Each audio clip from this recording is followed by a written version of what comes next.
So I've been pretty impressed with some of the Emperor builds that I've seen thus far. He's been far surpassing where I originally thought he would perform at. And in fact, I think it's very likely that the Emperor could end up being a wildcard in the upcoming Blitz Skirmish season.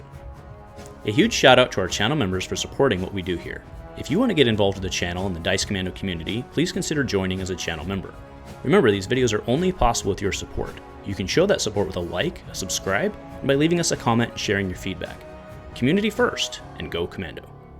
Hey there, Flesh and Blood folks. Welcome back to Dice Commando and Go Again, a fabulous cast. Andrew here as always. Thanks for checking in, and today we are talking the Emperor, because I think the Emperor is really freaking cool. I'm a huge fan of the design, and as I mentioned, I've actually been super impressed with him, some of the builds I've seen. Now, a quick disclaimer though, I have not played him in paper, and that's because I don't own a Flameskull Furnace, nor do I own a Stormstriders. And despite him himself only being a $12 legendary, the fact is that I don't believe he can really perform without those two pieces of equipment. And with Flameskull currently at about 110 and Stormstriders having even come down to 130, let's be clear, he's definitely not by any means a budget hero. On the flip side though, which is perhaps a little ironic given his ability, I don't think he actually needs Command and Conquer. The builds that I've seen doing really well, such as Billy's deck that was showcased on our Armory gameplay videos of the last few weeks, doesn't really even utilize the CNC strategy. So Blitz Skirmish season is going to be here before we know it. Outsiders drops in late March, and then it's basically right into Skirmish season. We know the usual suspects at the top tables. Boltyn for sure, Cranky Grandpa for sure, Kano, Reliable Kassai, and let's not forget Chane with his cray-cray 32 health start and no lack of powerful tricks. And then there's whatever comes out of Outsiders, which I do in my gut suspect there will be something. The Bloodrot Pox token at least appears to be potentially very strong with the proportional health of the Blitz format. But then there's also this guy. And I think part of the reason I like him is that, being dual class warrior and wizard, is that he essentially plays like a fair Runeblade. And I say that because he threatens both damage types, and he has the advantage of forcing suboptimal equipment choices. If the opponent sits down with more than like AB2, then they basically leave their armor at home, opening them up to a barrage of 4 attacks with go. If they don't bring AB, then you can chip them away until it's time for the kill shot. But instead of doing the inherently unfair Runeblade thing of mixed damage from a single attack, the Emperor instead throws attack after attack, each of a different type of damage. He also, with Stormstriders, then can threaten the closer move of being able to kill shot on a turn where your opponent overextends themselves.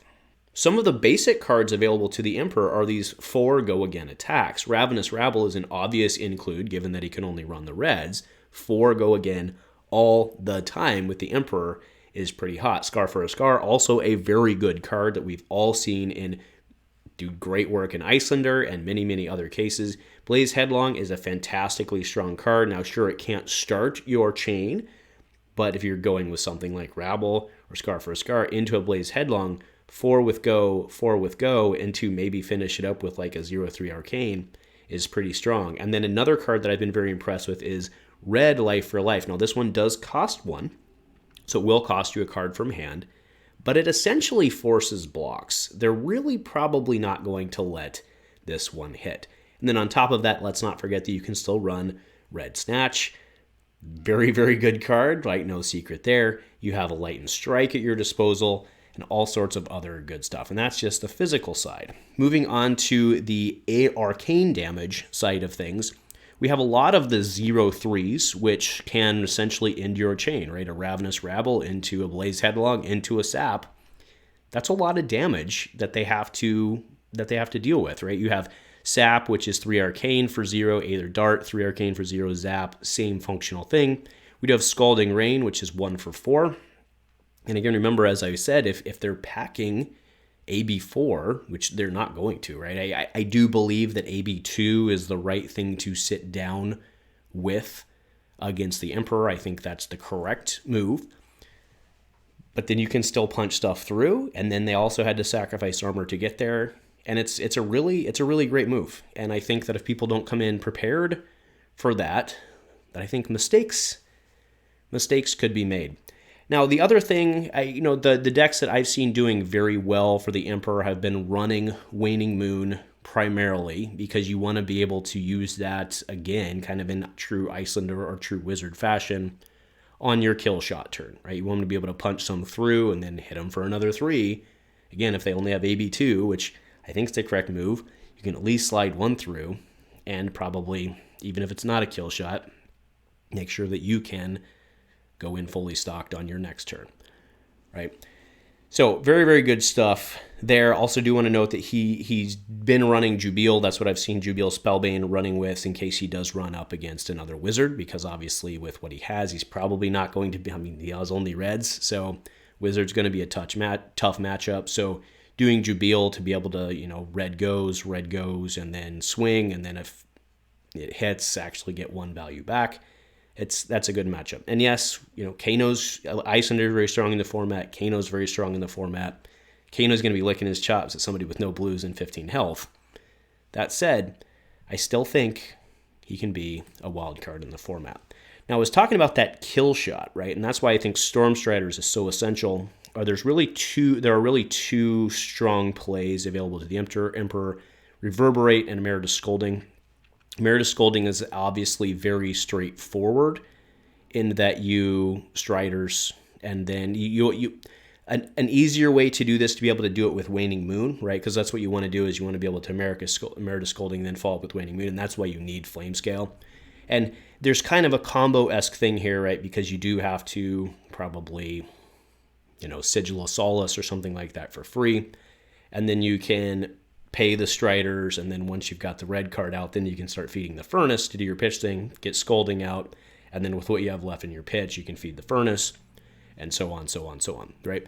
But a cheaper option in terms of cheaper of your pitch is also Reverberate. Again, like I said, I think most people are going to sit down with AB2, maybe even less than that. Reverberate will let you likely punch something through, and then it gives you the option to play another card from your hand, which is pretty cool, and then you can still feed Furnace or whatever you may need to do to follow up with Waning Moon.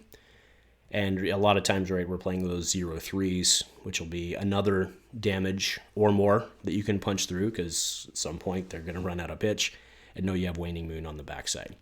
So those are the quote-unquote kill shot options available for him. I mean, Reverberate's just good in of itself, especially if you have another 0 in hand, especially if they don't have the Arcane Barrier for it. Not too shabby in of itself, but you do have to have the cards to make that happen, and that's not the hugest payoff, but again, if for the kill shot, that's pretty great, because you can wait until they overextend and then just pop them before their stuff resolves and do the wizard thing.